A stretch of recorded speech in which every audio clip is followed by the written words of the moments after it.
So yun na mga boss, tapos na natin ng linyahan, no, yung kanyang MDL at saka yung passing sa kanyang busina. So ito na mga boss, ito yung kanyang fuse, ito yung kanyang relay.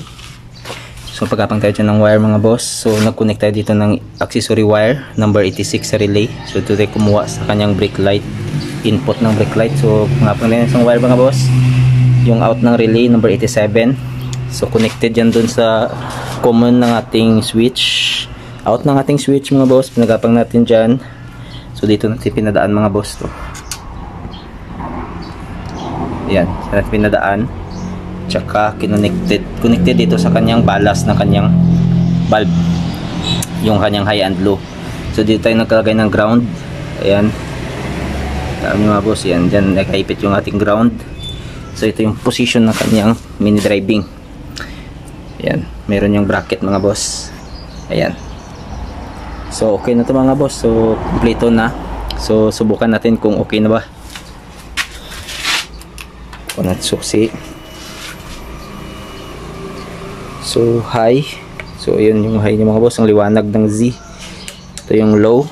Ayan, low. Ito yung kanyang busina na naka-off ang kanyang hollow switch. Ayan. So wala siyang passing pag naka-off ang kanyang hollow switch. So pag in-on natin ito mga boss, ayan, pag naka-on yan, so magpa-passing yan. Ayan. So ayan mga boss. Pag off, wala.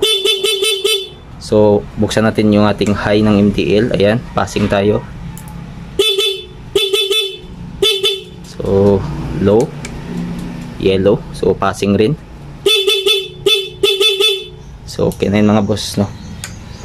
All goods. So ganyan ako mag-wiring mga boss ng ating mini driving na nakapassing light sa stock na busina. So ayun na mga boss.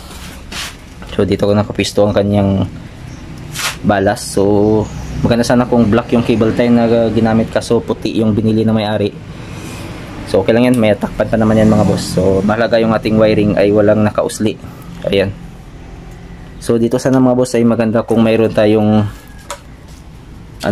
flexible hose dito, no? Kaso hindi tayo nakabili. So dali naman siya lagyan mga boss. So cable tayo na ito siya, tapos lagyan natin, tanggalin natin siya, tapos lagyan natin siya ng flexible hose para mas maganda siya tingnan.